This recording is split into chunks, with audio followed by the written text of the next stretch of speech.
حالا یه خورده به سوالای متمرکزتر میخوام بپردازم. اینکه فرق صنعت موسیقی فیلم تو هالیوود با اروپا و ایران تو چیه؟ اگه بخوای براش یک تفاوتی قائل بشی. تفاوت خیلی بزرگی که آمریکا با اروپا داره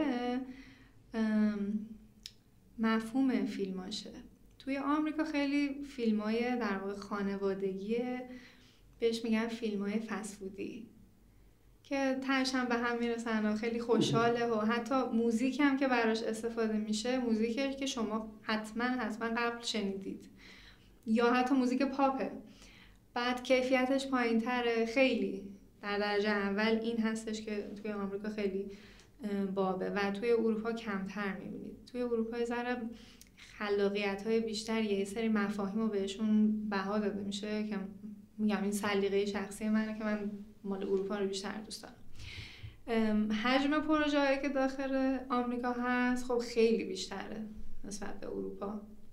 شما میتونید توی یک سال درگیر پروژه‌های مختلف باشید، ولی توی اروپا ممکنه مثلا خیلی کانکشن داشته باشید، 2 تا پروژه، 3 تا پروژه.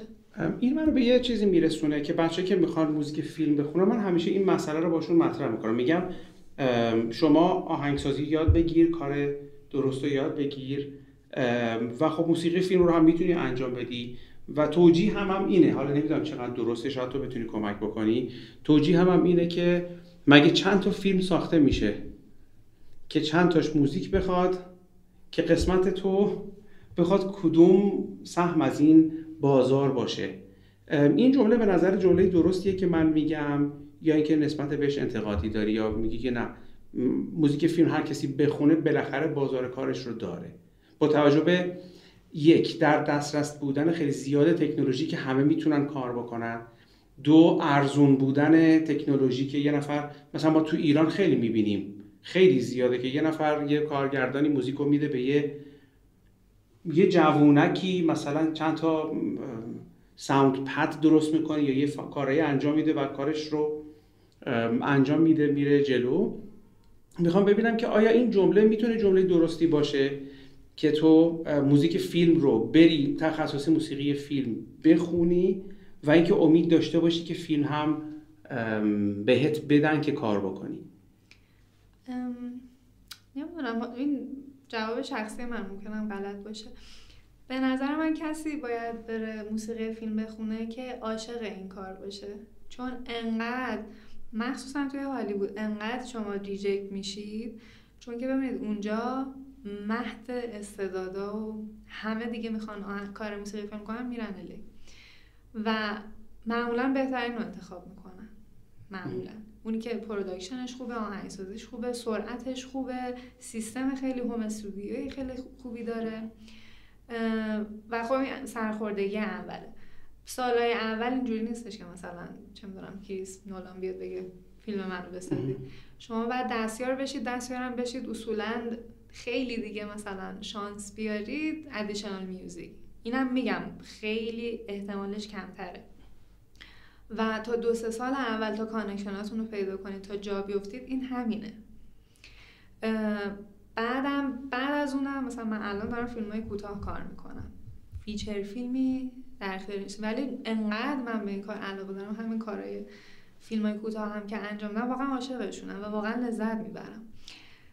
سختم هست، به هر حال به نظر من نمیشه زندگی رو چرخوند روی این چیزا اگر میخوان ازش درآمد داشته باشن، ولی میدونم که پیگیر باشم کانکشن این دایره، حالا کانکشن هم رو بزرگتر کنم، قطعا اتفاقات خوبی میفته.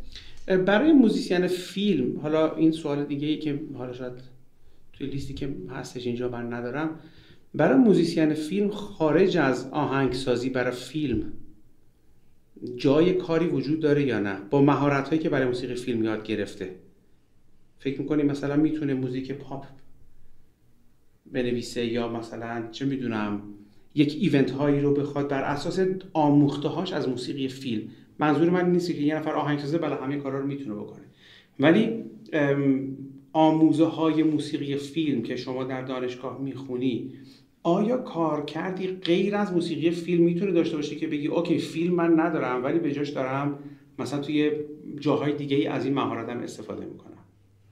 به نظر من آهنگسازی خالی دیگه کافیه، چون آهنگسازی فیلم یه سری تکنیک‌های مخصوص فیلم رو میرن یاد میگیرن. چون ببینید آهنگسازی فیلم آهنگسازی در خدمت تصویره، جدا نیست. یعنی کسی که آهنگساز خوبیه نیاز نمیخواد حالا کار فیلم کنه، میتونه در کنارش داشته باشه. و این نکته دیگه‌ای که بگم، توی آمریکا آهنگسازی فیلم فقط به آهنگ ساختن ختم نمیشه، چون آهنگسازی رو یک نفر انجام نمیده. وقتی که اون آهنگساز اصلی که اسمش هم میاد توی فیلم کارو میسازه، ممکنه که ارکستراسیون بخواد برای ضبط ارکستراسیونش مناسب نباشه، میفرسته پیش ارکستریتر و میزانی میتونه درآمد داشته باشه.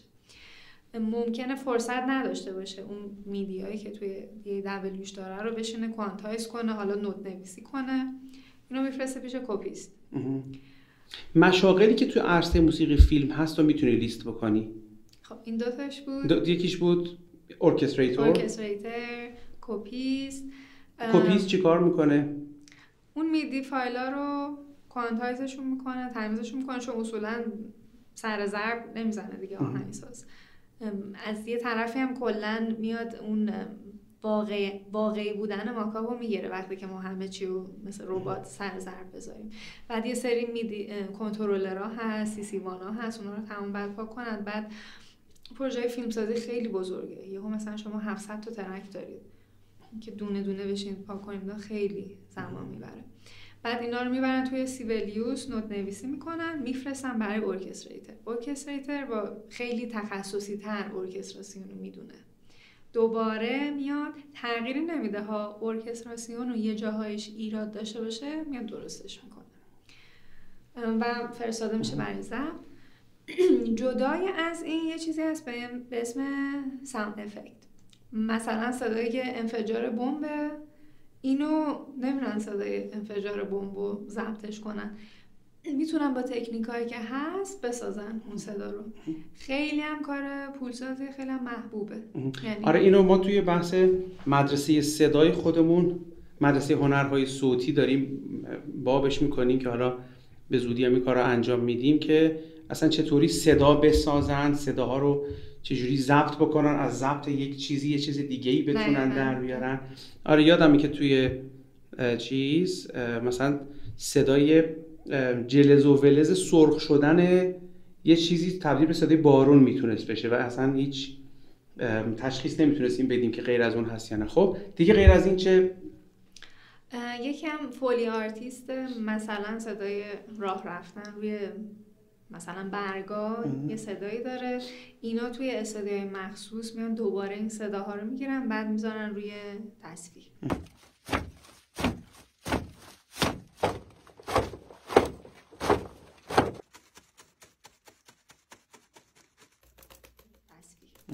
یعنی اینا همه حضور آهنگساز کنارشون لازم هست یا نیست؟ لزومی اصلا جداه. زمانی که شما فیلمو میگیرید از قبل تمام اینا آماده هست، چون خیلی مهمه اینکه مثلا کجا ساوند افکت دارین، کجا مثلا چه صدایی بیاد، چون به محض اینکه اونا باشه دیگه موزیک شنیده نمیشه و نیازی نداره. عالی. توی آخر این صحبتمون در رابطه با طریقه اپلای کردن برای آهنگسازی موسیقی فیلم ازت سوال میکنم که ممکنه برای خیلی مهم باشه. این سوال هم اول بحثمون مطرح کردیم که آیا واقعا برای آهنگسازی موسیقی فیلم لازمه که پیش زمینه آهنگسازی و موسیقی داشته باشیم یا نه، که گفتی خیلی کمک میکنه ولی هستن کسایی هم که ندارن. بهتره که نظر شخصی من رو بخواین قطعاً پیشنهاد داشته باشید، خیلی بهتون کمک. خب به عنوان یه معلمی که خیلی قدیمی فکر میکنم و خودم هم توی مکتب قدیمی تر کار کردم، من خیلی اهل مداد و پاکن و کاغذم. فکر میکنی که این نگاه الان توی جایی مثل هالیوود جواب میده که شما خب خیلی شسته رفته مثلا یه پارتیتوری رو بنویسی و بعد بدی ارکستراتور یا نمیدونم کسی که سامپل میکنی هر کاری انجام بده، یا واقعا فکر میکنی که لازمه که آپ تو دیت باشن آدما و با تکنولوژی آشناتر باشن. والا این مشکلی بود که من خودم وارد برکلی شدم باش مواجه شدم، چون من عادت دارم بشم پشت پیانو، بعد خودم بنویسم، بعد حالا دونه دونه هی توی کیوبیس هم بنویسم، باز برم پشت پیانو. ولی واقعیتش اینه که تمام این اتفاقات داخل کیوبیس اتفاق میفته و به این صورت هم نیست ما دونه دونه اینسترومنت ترک باز کنیم، میدی ترک شروع کنیم تازه. یه تمپلیتی داره هر آهنگسازی متناسب حالا با قدرت اون سیستمی که داره، از قبل آماده است. مثلا زهیا من این BSR استفاده میکنم، پیانو اینه، نمیدونم وودویندم اینه، الکترونیکام اینه، که واسه هر فیلمم متفاوت میشه، چون شما یه سری صداها ثابته، یه سری صداها جدیده. اصلا ممکنه که ساوند دیزاین بخواید استفاده کنید توی فیلمتون. اون تمپلیت آماده است و متناسب با تصویر داخل همون کیوبیس کل پروسه آهنگسازی انجام میشه و باید چشتون رو عادت بدید که همونطور که پارتیتور رو میبینید روی کاغذ یه مدل دیگه ایه توی کیوبیس. مثلا دو ماژور 7 من بخوام ببینم این شکلیه، چشتون عادت میکنه، ولی منم این مشکل رو داشتم و همه همین کار رو میکنن، یعنی که کسی از کاغذ نمیره کیوبیس. علتش هم رو که خیلی وقت گیره. آره برای خود من این خورده تصورش سخته، فکر میکنم خیلی حوصله‌شو داشته باشم بخوام این کار رو انجام بدم. یه بحثی رو ما داشتیم با هم دیگه، پیش آقای بهزادی بود که در رابطه با اینکه موزیکمون تم داشته باشه یا نداشته باشه، اصلا تماتیک باشه یا نباشه. فکر میکنی نقطه شروع، یعنی تو تکنیکی که شما یاد میگیرین یا باهاش روبرو میشین، نقطه شروع آهنگسازیتون آیا از نوشتن تم شروع میشه که و بعد اون تم رو در طول موزیک، در طول فیلم حالا دیولوپش بکنین و ببرین جلو، یا الان دیگه این اتفاق کمتر میفته، یا اصلا برخورد متریال تماتیک توی موزیک فیلم توی هالیوود، بازم من دارم این رو تاکید میکنم که بحثمون تو هالیووده، چه جوریه؟ آیا ترند خاصی وجود داره؟ چون توی بحثی که الان داشتیم پیش از اینکه این تیکو بگیریم صحبت میکردیم بود که مثلا میگفتی از سال 90 تا 20 سال بعدش مثلا موزیکا این شکلی نوشته میشدن. آیا الان ترند خاصی وجود داره توی آهنگسازی برای فیلم توی آمریکا و اگر خلاف اون ترند کسی بره پس زده میشه؟ جا برای اینکه تو بخوای اوریجینال باشی چقدر بازه؟ این چند تا سوال طب میدونم چند تا سوال شد، ولی اگه بتونی یک کلیتی به ما بگی از اینکه تماتیک بودن یا نبودن یه ترند خاصی هست یا نه، خیلی ممنون میشم.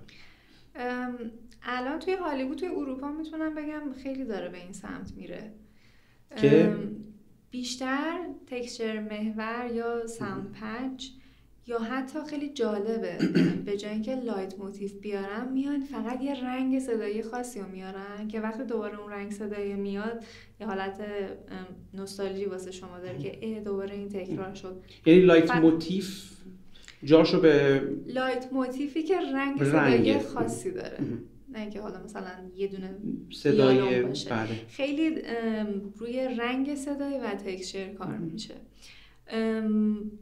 میگم بیشتر سمت لایت موتیف، نهایت فریز خیلی من کمتر دیدم که بیشتر تماتیک باشه. توی اروپا رو داری میگی یا توی آمریکا دارم میگم. بعد علتش هم شاید به این علت باشه که ببینید وقتی که تم میاد دیگه کسی فیلمو نمیبینه، همه دیگه موزیکو میشنون، میاد فیلمو میزنه کنار و خیلی شاید فیلمایی که ساخته میشه اصلا نمیخوان نتیجه گیری در واقع داشته باشه یا یه چی میگن کلوی به شنونده بگه خب اینجا این مدلی شد، میخوان توی حالت تعلیق نگرش دارن. واسه همین بیشتر حالت فضا سازیه. خیلی خیلی کم شده سیستم تماتیک. یه سوال شاید بی ربط، فکر می‌کنید دلیلش این باشه که از عرصه‌های غیر آهنگسازی زیاد ورود کردن به عرصه موسیقی فیلم، یعنی بک‌گراند کمپوزیسیون اونقدر وجود نداره ولی خب تعدادم اینقدر زیاده، این موج باعث شده که اصلا خواه ناخواه اتفاق بیفته؟ یا فکر می‌کنی نه اصلا فیلم‌ها اینجوری میطلبن؟ یکم خیلی المانای مختلفیه، میتونه این باشه، ولی توی هالیوود معمولا همه تحصیل کردن، چون هالیوود که پر از مدرسه موسیقی فیلم و برکلی یکی از اون USC NYU، تمام اینا آماده میکنن و معمولا کسای آهنگسازای بزرگم که میخوان اسیستنت بگیرن میگردن ببینن که شما از این مدارس فارغ التحصیل شدین. در واقع یه راه ورود به کانکشن دایره این آهنگسازان اینه که توی اون دانشگاه ها به طور توی خاص دانشگاه درس خونده باشید. چرا؟ مثلا خود استاد من توی ریموت کنترل هانسیمر کار کرده بود و اومد سیستمی که اونجا هست رو به ما یاد داد. اینجا تمپلیت به این صورت میسازن، کیو بیس این مدلیه، بعد انقدر سریع باشید و کسی که اونجا کار کرده باشه میتونه به من بیاد یاد بده. واسه همین خیلی خیلی بعد خلاقی یا شاید خوششانس باشی که هیچ کدوم از اینا نباشه و بتونی وارد این سیستم بشی. و آخرین سوال امروزمونی که حالا رسیدیم خود بحثم با اونجا رسید که طریقه‌ای که بخوان اپلای بکنن برای دانشگاه‌های مثل برکلی، USC یا NYC چیه؟ چه پورتفولیویی باید داشته باشن؟ از کجا شروع بکنن؟ حالا اینکه مثلا مراحل اداریش و ایناست رو من خیلی نمیدونم لازم باشه الان بگیم یا نه، ولی اینکه آیا کاری هست که من همیشه اصطلاح به کار میبرم که بچه‌ها با ریال بتونن انجام بدن و بعد بخوان برن با دلار کارهای دیگه ای انجام بدن. اگه بتونید طریقه اپلای کردن رو برای این دانشگاه‌های خوب هم بگی ازت ممنون میشم. والا اپلای کردم برای من خیلی پروسه سختی بود و میدونم برای هر کسی که ایران زندگی میکنه به خاطر شرایطی که هست سخت خواهد بود. یعنی این چیزی که هست، مخصوصا اینکه وارد اونجا بشن به هر حال باید خونه اجاره کنن، دانشگاه بورس کاملشون کنه دیگه، هزینه زندگی اونجا رو نمیده که برای ما خیلی زیاد میشه. این مشکل هستش. پروسش هم خیلی ساده است. تقریبا اگر اشتباه نکنم هم دسامبر میتونن اپلای کنن، هم تا آپریل اگه بخوان ریگولار اکشن انجام بدن. 3 تا فیلم 2 دقیقه‌ای میفرستن با ماکا، رزومه میفرستن، SOP میفرستن و بعد انتخاب میشن، مصاحبه انجام میدن. بعد این فیلمایی که میفرستن چیز خاصی باید داشته باشه از نظر مثلا میگی 3 تا یعنی میتونن برای یه فیلمی که از قبل مثلا ساخته شده بفرستن یا حتما باید یه فیلمی باشه که اوریجینال ساخته شده و اینا روش اوریجینال آهنگسازی کردن؟ منظورم اینه که مثلا میتونن یه فیلمی رو از اصغر فرهادی مثلا بردارن بگن من برای این تیکه یا این قسمتی همچین موزیکی ساختم، همچین کاری رو میتونن بکنن یا حتما باید که از اوریجینال یک فیلم سازی ساخته باشه برای اینا؟ ریسکوره تمام، یعنی 90%ش ریسکوره. چون کسی این کار من خودم دادم برام انیمیشن ساختم، منتها اکثر بچه‌ها رو دیدم ریسکور فیلم‌های معروفم هست، هیچ اشکالی هم نداره. بعد فکر میکنم دیگه سوالی باقی نمیمونه. پس این اپلای کردن دیگه باید برای دانشگاه بفرستن، پورتفولیوشون رو بفرستن و SOP در حقیقت Statement of Purpose، یعنی باید بنویسن که برای چی میخوان توی اون دانشگاه. یه چیز دیگه هم بود که بیشتر میخوان شما رو بشناسن. در واقع میدونید جدای از اینکه آهنگتون رو گوش میدن و بعد آهنگ خوبی باشه، تکنیکای شما رو نشون بده، مهارت شما رو نشون بده، شخصیت شما خیلی مهمتره براشون. چون یه ویدیویی این که چرا میخواین آهنگساز شید، من این ویدیو رو گرفتم بعد 3 دقیقه بعد صحبت میکردیم، توضیح میدادیم و حتی توی مصاحبه منم لوسیو پرسید که بگو مثلا چجوری آهنگسازی میکنی، همچون سوالی ازم پرسید، تخصصی خاصی نپرسید، مثلا پرسید از چی الهام میگیری. سوالای بیشتر میخواست خودم رو بشناسه تا اینکه حالا مهارتم رو دیده دیگه، رزومم رو دیده، کارمو شنیده. تو این شناختن خودت یا اون خودی که اونا میخوان بیشترین نقش رو چی داره؟ پرسونالیته روحی خودت یا تجربه هایی که پشت سر گذاشتی، تجربه های موسیقایی که پشت سر گذاشتی؟ ولی خیلی یه چیزی که خیلی جالب بود واسه من تو برکلی، من اینجا عادت داشتم که مثلا آهنگم رو میشه استادم خب ایراداتشو بگو، حالا چی کار کنم، جهت بده به نظر من. ولی اونجا اصلا همچین چیزی نبود. یعنی من تا 6 ماه اول یه دوچار شوک شدم چرا چیزی نمیگن راجع به موسیقیم که من خودم رو پیدا کنم. گفتم ما نظر نمیدیم، این هم میتونه باشه، این میتونه باشه. بعد آهنگای بقیه رو میشنیدی میبینی در مدل دیگه هم میتونه باشه و تو بعد انتخاب میکردی که کدوم مدل رو میخوای ادامه بدی. بسیار عالی، مرسی، خیلی ممنون از اینکه وقتت رو گذاشتی و فکر میکنم که این گفتگویی که ما داشتیم کمک بکنه به کسایی که موزیک فیلم دوست دارن و میخوان این رشته رو دنبال بکنن و امیدوارم که فرناز رو بیشتر ببینیم و همکاری های بیشتری هم داشته باشیم. ممنون از همه. مرسی.